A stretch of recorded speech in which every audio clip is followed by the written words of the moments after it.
I didn't care where we went. I didn't care what we talked about. I just did not care. The next morning I woke up. I felt this, well, first of all, I felt anxious because the Klonopin had worn off. And then I realized, and I was like, well, what do I want? What would I rather feel? Would I rather feel the anxiety or would I rather feel numb? Welcome to Divine Alignment. I'm your host, Jasmine. I'm a holistic nutritionist, energy healer, and hypnotherapist.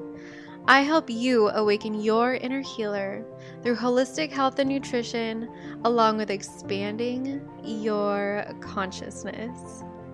Through raising the vibration of your thoughts and health, I want you to have divine alignment in your mind, body, and soul. Let's go to the show. Hello, my beautiful souls. I really wanted to start, I feel like a great place to start this whole topic and discussion is with really what's going on today in our healthcare system and our world, really, and how our society is approaching health and wellness, because I see this huge shift happening as far as people waking up and being drawn towards better, holistic, healthy food. But on the flip side, I see this huge problem with how we are approaching and treating health and this whole idea actually around disease and illness. I feel like there is a lot that we have completely backwards, and it's actually pretty scary to me. How much fear that we are putting in people's minds, not just from the doctor, but that we're being fed on a daily basis, from signs to commercials. Like, oh my gosh, you guys, have you seen these or heard how terrifying these commercials are? I was just listening to one the other day that was like, melanoma doesn't, this was like on Spotify. I personally, I don't even have a TV. So my commercial hearing is significantly lower than the average human. And but I was just listening to my Spotify music the other day, and there was this commercial that came up, and it was this melanoma, and it was like, melanoma doesn't want you to know that it's there. And it was so, I'm sure you've heard it. It's terrifying. It's so scary, and it's saying that it doesn't want you to know that it's there, and that it is a silent killer, and it doesn't want you to look. It doesn't want you to see that it is growing and it is taking, like, all of these things. This could not be further from the truth.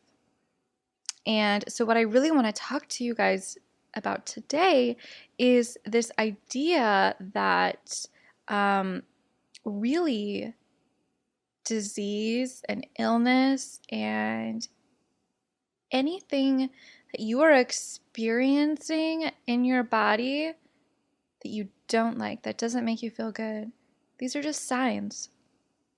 These are not diagnoses.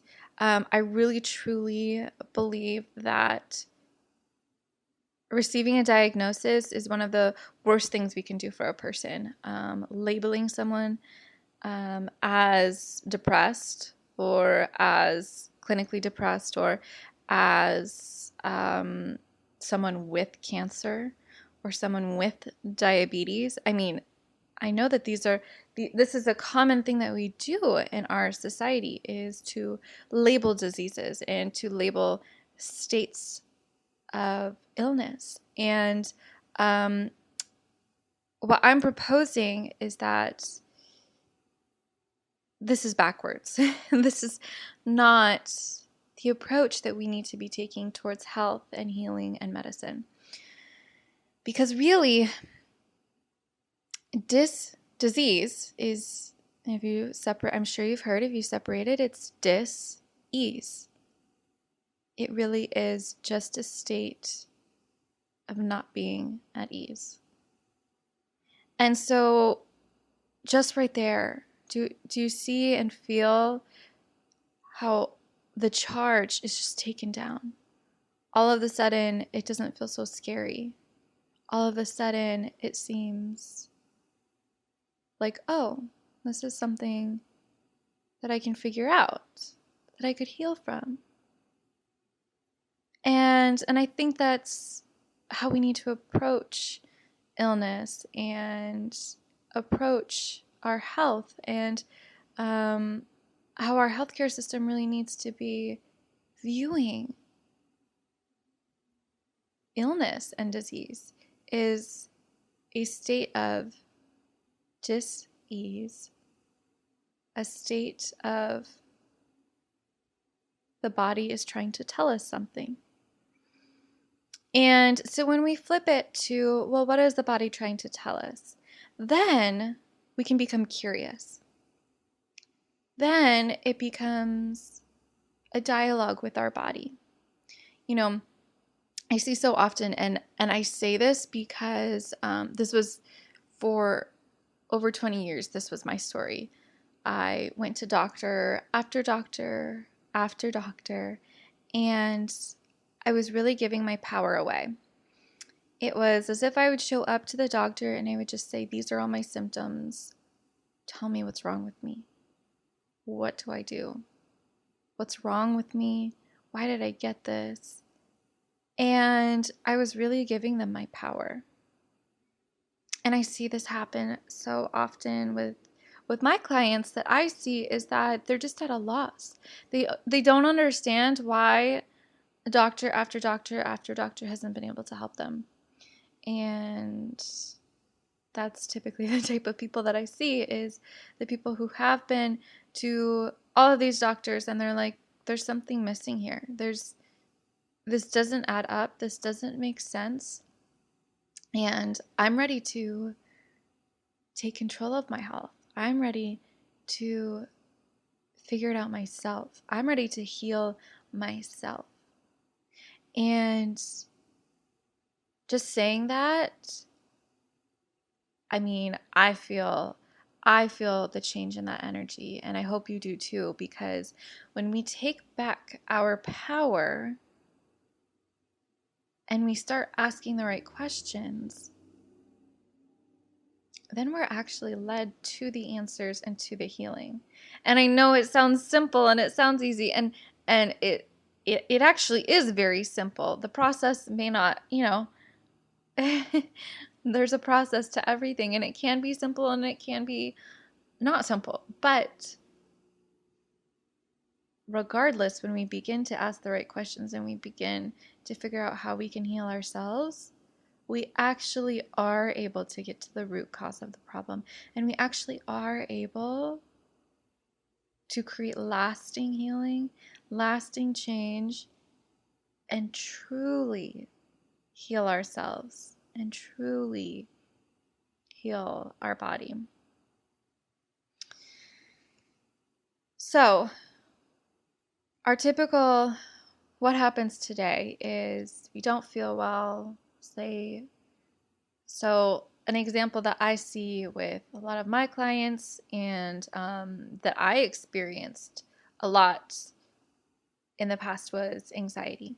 And I totally get it. Anxiety is awful. And I don't think that it's a way to live. I don't want anyone to have to live or try and live their life with this crippling fear and just feeling paralyzed and feeling like they're not in control of their body. I totally understand how awful and how uncomfortable and how debilitating it can be.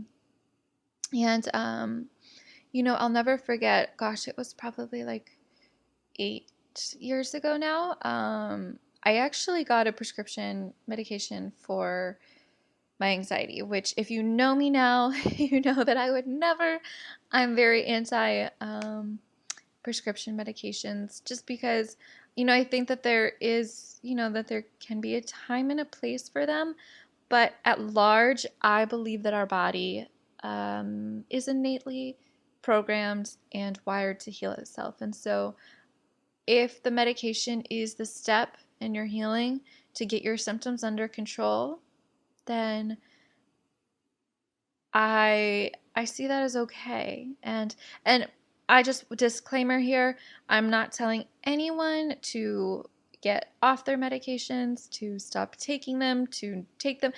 I'm not a doctor, and I'm not licensed to get anyone off of their medications. So if you are taking your medications, please do not stop or consult your doctor, if you would like to get off of them. So that is my legal disclaimer before I go on any further.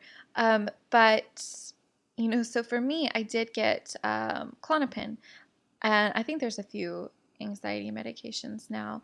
And I was so excited when I got it, and I want to sidestep too because I also see that there's a lot of people actually. There's this weird thing that happens when we receive medication. It's as if we're being validated for our experience. And it does something to our subconscious mind when we receive a medication. It's as if someone acknowledges our pain. And I know a lot of people don't like to admit this, and it took me a long time to realize that just someone accepting and validating and recognizing and commiserating in a way as well, that it was like I knew that I was suffering, and for someone else, when someone else shares our suffering with us and indulges in our suffering with us, it's this weird thing as humans that we like to receive this validation and this feedback and this support around our illnesses. There's so many groups now that gather to talk about their illness, and I really just think that this talking about our illness and forming groups around our illness, and I get that it's great to find support and it's great to not be alone, but at the same time, I'm wondering if this is perpetuating the problem, because what we focus on expands, and when we focus on our illness, it expands, and when we focus on the people who also have our illness, it expands. We meet more people who have this illness. We talk about it more. We indulge in it more. And, I'm all for community, and I'm all for feeling heard and feeling seen and expressing how we feel. But I think that I think we need to put a timer on it. I heard someone recently say, if you're feeling upset, set a timer for 5 minutes, vent to someone, tell them all about how you feel, and after 5 minutes, move on. And I thought that this was such a great tip, because I think that it's so easy to just, go down the rabbit hole of how bad things are. And, I don't like to repress emotions, and I'll get to what repression leads to. But we only can focus on it for so long before we're just going in circles and we're just creating more of that. So anyways, back to the anxiety. So I got Klonopin for my anxiety, and I was so happy and excited that I was validated for my condition and that I was going to feel better. I just felt like, this is going to help me so much. I don't need to feel this awful anxiety anymore. And so I went home and I took the pill. Actually, it was funny. I think it was that night. I remember distinctly that night, or that afternoon rather. I took the Klonopin and I took, gosh, like a half or a fourth of a pill. I'm extremely sensitive, so I started with the lowest dose. And that afternoon, I went to a movie with my parents, and the second I got in that theater, I was out. I was passed out, you guys. And I woke up at the end of the movie, and I think we went out to dinner afterwards. I did not care what I ate. I didn't care where we went. I didn't care what we talked about. I just did not care. And the next morning I woke up and it was just like,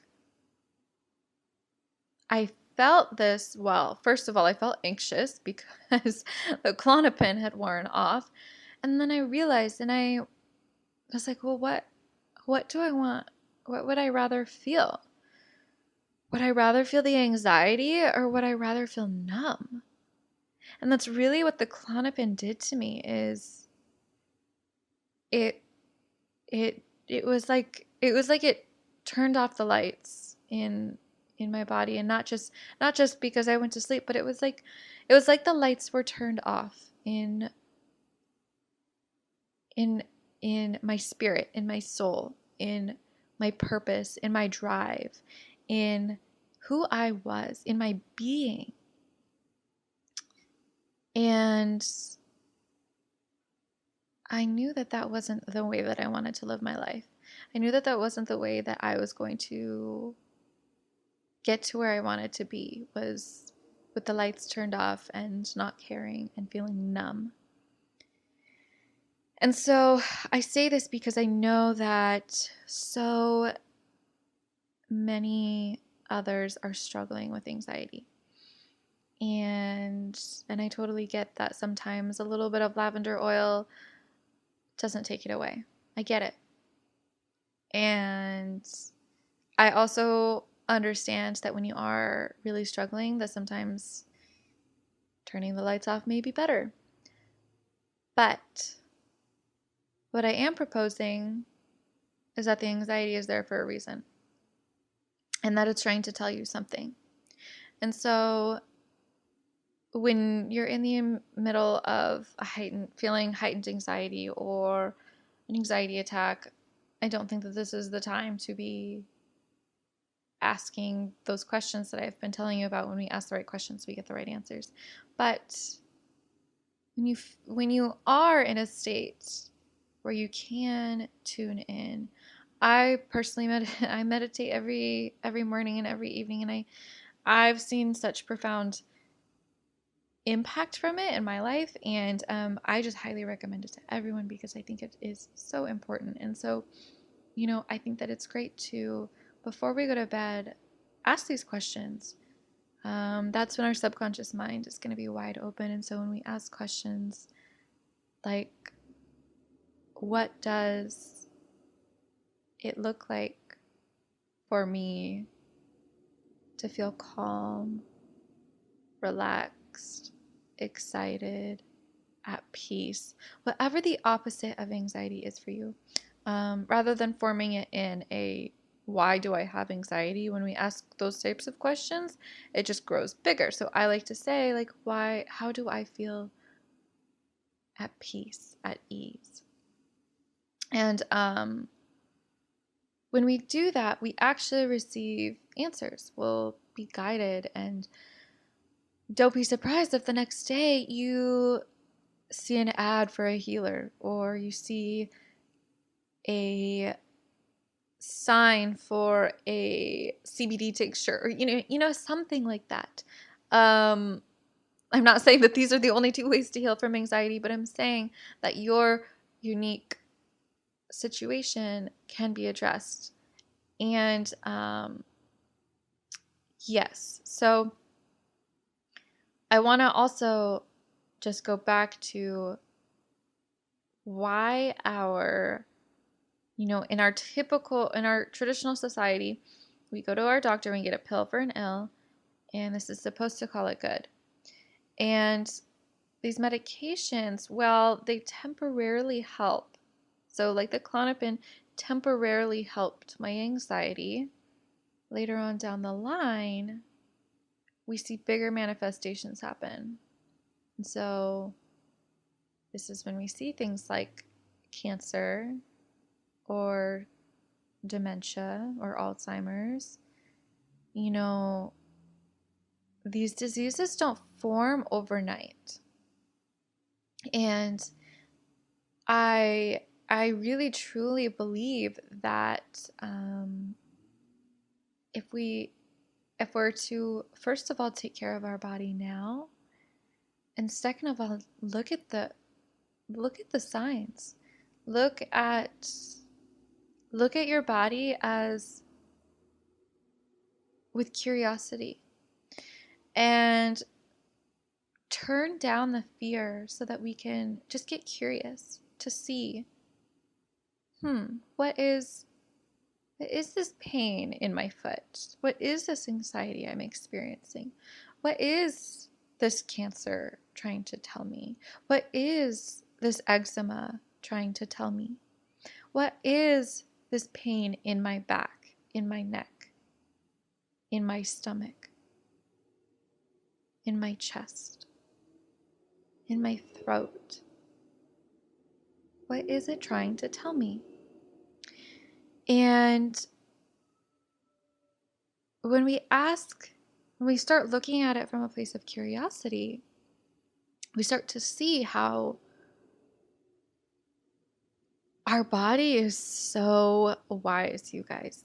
And really, our bodies are designed to heal. That's the most beautiful thing. If you take away one thing from this episode, I just want you to know your body is designed to heal itself.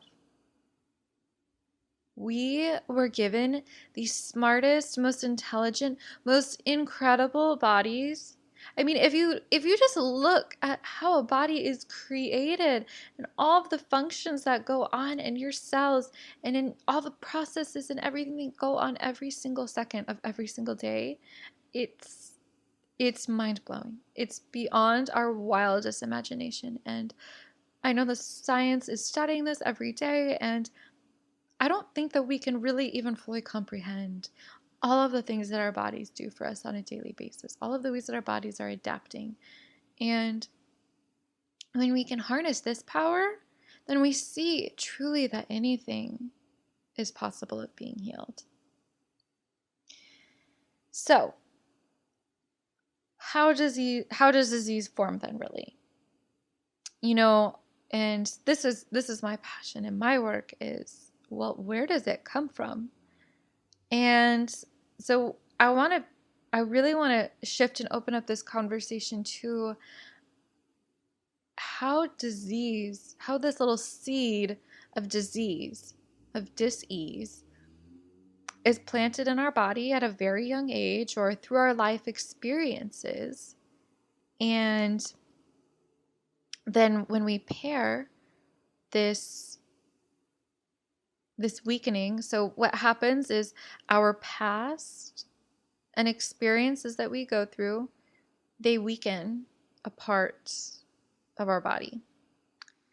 And then when we go later on down the line, if we're eating bad food, if we're exposed to toxins and chemicals, this then can lead us into the physical manifestation of a dis-ease in the body.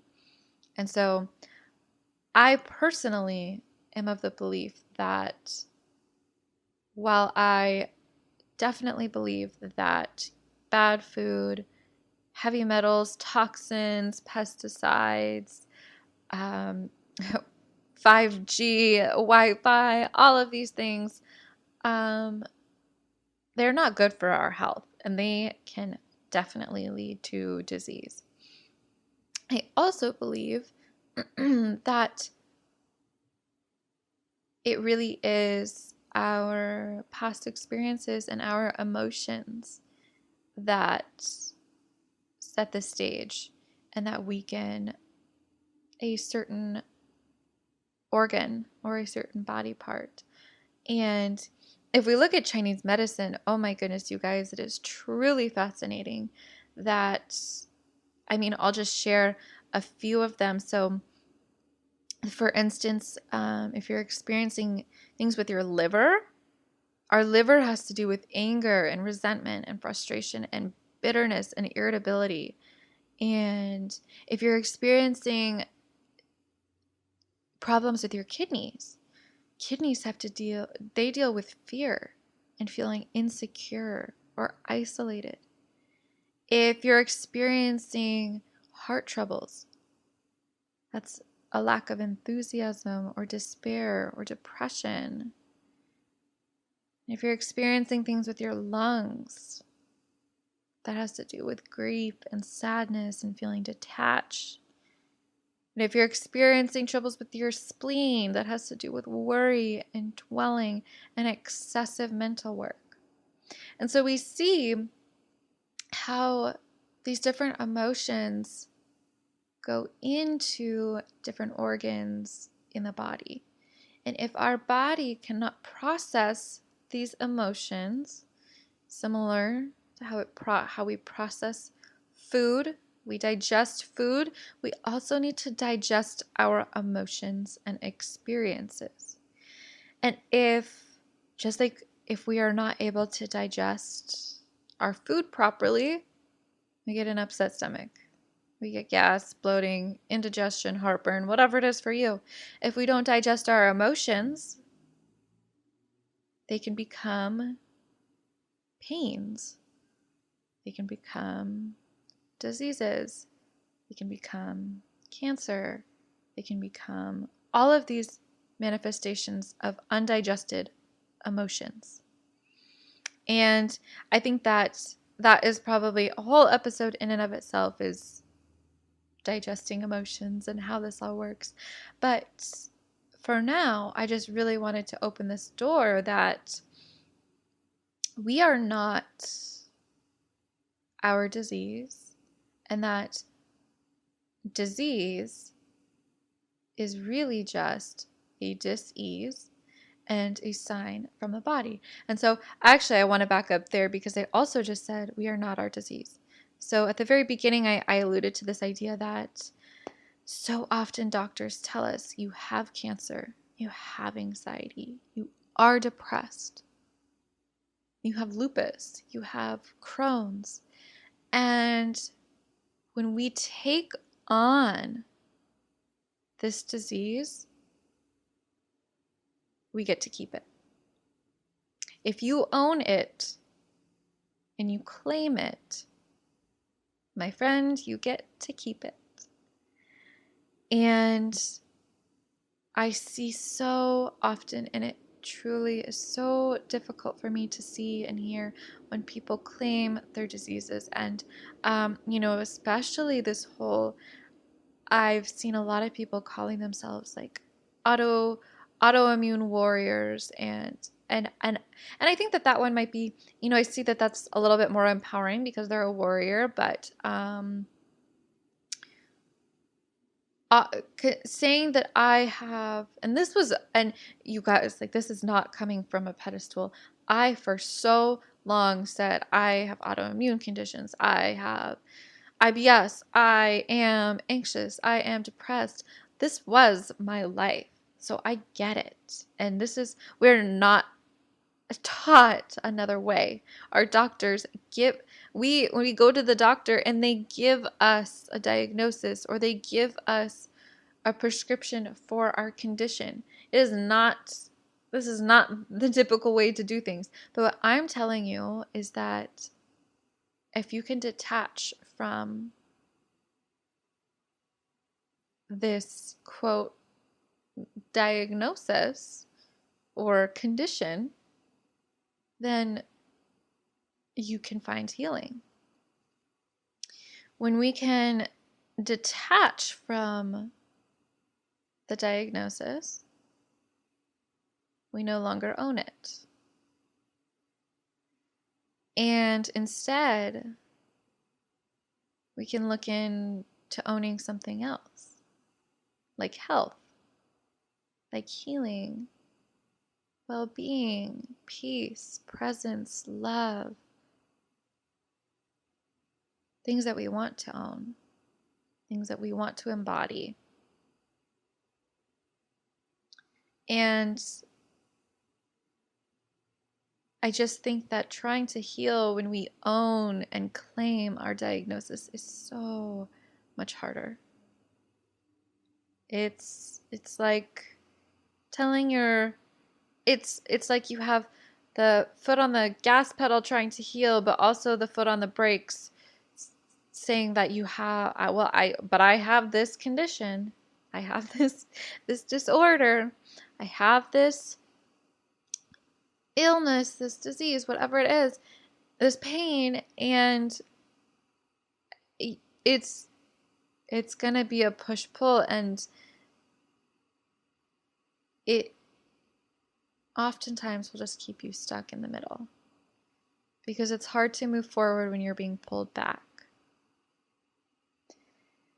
And so what I'm offering is to not claim your disease, to not claim your diagnosis, and to rather claim the state of being that you want to be. And so what I like to do for all of my clients when I work with them is I ask them, well, what does the opposite look like for you? What do you want in your life? What does healing look like for you? And really get them to paint this picture of that. So often these are questions that our doctors don't ask us. What does an amazing life look like for you? Many of us don't even know. Many of us, that question scares us because we don't even know what is possible for us. And when we can step into this energy of, well, what do I want my life to look like? What does health look like for me? What does it feel like for me? Does it feel light? Does it mean that I get to be more present with my animals, my dog or my cat, or be more present with my significant other, or go and work out and feel good, feel light, feel strong? Does it mean that I get to build deeper connections with my friends? Does it mean that I get to go and travel? Go to that place that's been on my mind for so many years? What does it look like? Because when we can step into this energy, we can truly begin to create harmony, and we can harmonize our vibration. Because really, disease and illness, oh my goodness, they are just of the lowest frequency and the lowest vibration because they are powerless. They are being the victim to our circumstances. And again, you guys, I say this because for so many years this was me. And I really was. I thought that I even said, like, well, if it's a bad thing, of course it happens to me. You know, I claimed every circumstance and every illness that I had. And, and it just got worse. And I just kept getting more and more and more weird things happening to my health that doctors couldn't figure out. They couldn't understand. And it was just this downward spiral. And it wasn't until I began to open up my subconscious mind and look at, well, wait, what does healing look like? What does health look like? What does abundance look like? What does love look like? All of these things that are of a higher frequency, a higher vibration. And that's how we raise our vibration. It's not through prescriptions and through a diagnosis. It's really in stepping into our own power to heal, recognizing that our body knows how to heal, recognizing that when we can look at things with curiosity, turn down the fear, turn down that charge, and look at it with curiosity, then we can begin to find answers. And so, in another episode, I really want to talk about, I wanted to talk about now, but I think I'm going to save it for another episode of how our past and how these experiences of our past actually lead to disease. Because I just think that this is really the next step in how, okay, our typical healthcare system, it's keeping us sick, it's keeping us not empowered. We're so many of us are not in the driver's seat of our health, and I want you to step into the driver's seat of your body, your health, your well-being, because that is where you're meant to be. I don't want anyone giving away their power anymore, because while doctors are smart and healers are smart, no one knows your body like you. No one knows how to heal you like you. And no one can read your intuition and your innate knowing like you. And so, in the next episode, I'll address, okay, so this is what's going on. We're being programmed to take on our diagnosis, take on our illness, take on this disease, this pain. But how do we form these? How do these emotions from our past and our upbringing and our experience, how do they lead to pain and not a state of dis-ease? How do they manifest in the body? And how this idea that of not digesting our emotions, how does this manifest in the body? And what we can do to heal from there. Because I am of the belief that everything is curable, everything is fixable, and we can heal everything. And if you adopt this belief as well, I promise you, you will begin to expand and begin to see just the incredible potential that is possible. I mean, you hear about it all the time. People healing from cancer. Well, I take that back. The news and our society actually focuses on most of the negative things going on. But I'm sure you've heard of people who have healed from stage 4 cancer, who have been told that they couldn't walk and walked again. We all have, those aren't special people. I mean, yes, they are absolutely special, but they aren't special circumstances, because we all have this power within us. So, with that being said, thank you for listening. And I'm so excited in this next episode to tell you how these undigested emotions manifest in the body and what we can really do to digest them, release them, and heal, to truly heal. And so I can't wait to see you there. Thank you so much for listening. And until next time, have a beautiful rest of your day. Thank you so much for listening. If you enjoyed this, share it with a friend. It really is together that we grow.